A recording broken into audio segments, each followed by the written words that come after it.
Hi everybody, welcome to my video for this wonderful Saab 9.3. It is a 2-litre petrol injection automatic in S specification.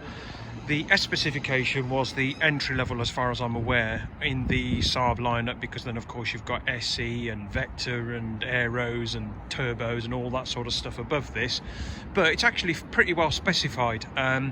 You've got all electric windows, air conditioning, electric mirrors, and I'll show you some of that stuff as I go around the car. But yeah, nice specification for the car. 22 years old, not including myself. The car has only had 3 owners from new, and the last 2 owners were husband and wife. They had the car from 2001. It's a, as I say, 98 on an S, but it's only done just under 98,000 miles currently, and it does have full service history. Obviously in the early years with Saab, and then later with a Saab specialist. I've got both the keys, all the books, including the service book, which of course is fully stamped up. The most recent service was done in October of 2020. We're just today on the 3rd of January 2021. The car is in lovely condition inside and out, particularly when you consider the age of the car. As I say, don't forget this is a 22-year-old car. I've been driving it daily for the last few months since I bought it. It's never failed to start. Drives really well. Good performance from the engine and gearbox. Very nice and smooth, and actually provides fairly decent economy as well. I'm getting circa 30-31 to the gallon, which, considering the engine and gearbox combination and the size and weight of the car, I don't think is too bad. For those of you that like to see the oily bits, you'll be pleased to know that they're not actually that oily. As I say, with the service history the car's got, it has been exceptionally well maintained. You can see there the header tank, for instance, is all nice and clear. There's no evidence of any sludge or gunk or anything like that. Head gasket is all clear. Oil is clear. The only thing I've done to it mechanically, there was a slight leak from the thermostat housing just somewhere down here. And when I got the car, just as I was walking away, there was a faint whiff of antifreeze. So I had that investigated, and yeah, lo and behold, thermostat housing was leaking. Not in itself an expensive part, it was only about 12 quid. But of course the labour and the fluids and everything that needed to be replaced bumped the price up a bit. So, but I do have an invoice for that. So yeah, that's one of the things that's been done. But yeah, it's not burning any oil. Just a totally reliable car. Another thing that I've had done is a 4-wheel laser alignment and wheel balancing. It has got 4 matching Michelin tyres, and I've had a front to rear swap carried out on it to make sure that especially at this time of year, the better tyres are on the front. But you can see there how much life there is on the tyre. That's the passenger side front, which has got loads of meat on it. And as I say, it's a Michelin. All 4 tyres are matching Michelins. And just to give you an idea of the tyres on the back, again you can see there Michelin. Again, that has got plenty of life on it, and all 4 tyres are exactly the same. As I said earlier, condition wise it is very good for its age, but of course with its age there are going to be a few little nicks and scrapes and bits and pieces here and there. Importantly though, no rust. This car is completely free of rust. I suppose testament number 1 to the way it's been looked after, but secondly to the build quality of Saabs. There isn't really anything that you need to worry about. But you know, if you've been ultra fussy, there's a few little bits and pieces on the paintwork here and there, like that sort of thing there. There's a pin dent there which you can probably see on the door, but if you wanted to, that could be easily pulled out. And as you go around the car, you may well find the odd thing here and there. The most significant thing that it had was on this bumper corner here. When I first bought the car, all the paintwork was a bit cloudy and just looked a bit dull, and there was a bit of a scrape right there. So I got some wet and dry sanding paper and I flattered it back with the aim of machine polishing it myself. But once I did that, I then discovered that at some point in the past that same corner had been painted because there was evidence of filler and so on to repair a previous scrape.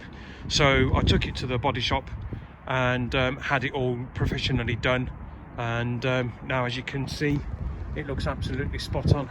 So you know, it's in keeping with the age of the car, and you certainly wouldn't find anything that you'd be disappointed with if you came to have a look at it. Interior wise, again, it demonstrates how well this car has been looked after over the years, particularly when you consider it's a cream interior. It's very, very tidy indeed. No rips or tears to the seats. Driver's seat there, look. Everything in the car works as it should. The windows, the mirrors, electric aerial for the radio CD player themselves still work, and in the interests of complete originality is still the original Saab stereo that was fitted. It does all work. There's no significant scuffs to the door cards.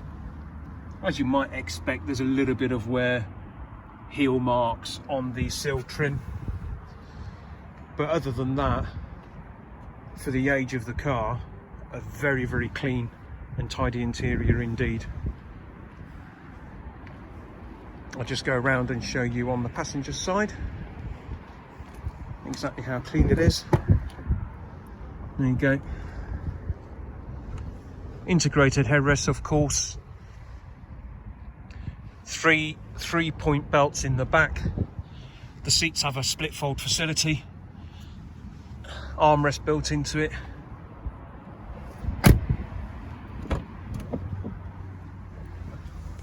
Side airbags, twin front airbags, so again typical of the Swedes. All the safety features that you would expect. Inside the car, and from where you would sit as the driver, very logically laid out and easy to read dashboard. Nice big buttons which are all, even for somebody like me that wears varifocal glasses, very easy to read. And to obviously use, especially when you're on the move, because a lot of the modern cars with their stereo systems, when you're driving along, you can't really use the buttons that are there. But yeah, everything's there as you would expect. It's got a 3-mode transmission, and what I mean by that is it's got a winter, sport, and when you put it in drive, it automatically goes into an economy mode. And I've hinted earlier on to the economy of the car, it's actually pretty good. All electric windows, central locking, of course. It's got a integrated cup holder there and a little cubby hole with an air freshener in it currently. Nice big glove box, again with a further couple of drinks holders there for perhaps when you've stopped somewhere. There's the wallet. Service book I've got at home. I've literally just washed the car for this video, so that I don't have the service book here. For security reasons, I tend to keep it with the V5, so if ever the car got stolen or broken into, should I say, that they wouldn't be able to take the V5 and the service book. Keys, I've got 2 keys with it. This is one of the keys here. The other key again is at home with the service book and the registration document.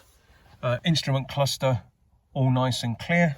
I'll just light it all up. There you can see I've literally just filled it with fuel as well. Put the foot on the brake, start it for you. There you go, fires right up. Those 2 lights will go out shortly. There you go. And you can see there's no other warning lights, engine management lights, or anything like that at all on this car, indicating any form of problem. It's all exactly as you'd expect it to be. There you go. There's the current time. If you go through the trip computer, there you go, there's a sort of indication as to the sort of MPG, average speed, outside temperature, today's date, and so on. You go through all of that. Of course, being a Saab, it's got the typical night panel. Press that button. If I scan back, and you probably see, there you go, rev counter drops off, and the illumination on the speedo only goes up to 90 miles an hour now, and all the other backlighting has gone. Press it again and everything comes back up. Multifunction steering wheel, so you can adjust your volume and so on for the stereo all from here. Electric windows, electric mirrors up here as well. Being a General Motors sourced car, you can see that this has probably come straight out of a Vauxhall from the GM parts bin. It does have an integrated, you may have seen it in an earlier shot, an integrated Nokia hands-free kit. The complete kit is here. Now, I've not tested it because I don't have a phone to put on it, so I don't know if it works or not, but I've got no reason to believe that it wouldn't, because everything's there. You've got the cradle there for the phone, the microphone for it is up there, and if I scan round, the speaker is just there. So it does have the complete integrated Nokia kit. Obviously for modern purposes, I've just got a clip-on Bluetooth speaker there for my own phone, which works well. But yeah, you might like the fact that it's got that there. Glove box is nice and large. It does have an adjustable steering wheel. It only goes in and out, it doesn't go up and down. Again, that's typical of Saabs of this era. They just adjusted the steering wheels telescopically. What else can I tell you about it? As I say, everything works. I can give you a demonstration of the windows, for instance. There's the passenger window. And there you go, driver's window. Oh, sorry, that was the back one because I'm doing it blind. There you go, there's the driver's one. All the windows work, the mirrors work. Air conditioning, that also works. You might just have heard the compressor kick in then and the revs change. Heated rear window. Everything works as it should. Not really much more I can tell you, really. It just is what it is. It's a lovely car. Little touches you might like the illuminated vanity mirrors, reading lights in the front, main lights there. There's your reading lights. Let's get that switched on. There you go. Yeah, it's just a lovely car. Now that I have started it up, I thought I'd come back out and just record the sound of the engine so you can hear it running.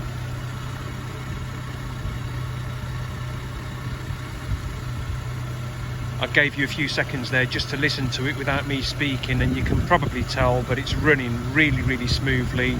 There's no noises, there's no grumbles. It's exactly what you would expect this car to sound like. So, this car is for sale. There's the current mileage for you, just under 98,000. Got about 4 miles to go. The only reason I'm selling this car is because, for me, I just find it a little bit underpowered. If it was a turbo version, I don't think I'd even consider selling it. That extra bit of power would make all the difference for me personally. If you're not bothered by that, you would get yourself a wonderful car that drives extremely well, is very comfortable, you feel safe in it, is reliable, and everything works. It's in good condition. It's a classic Saab of the old school, with that typical wraparound windscreen and all the styling features that make it uniquely Saab. So the asking price, £2,000, which I don't think is unreasonable when you consider what you're getting for the money.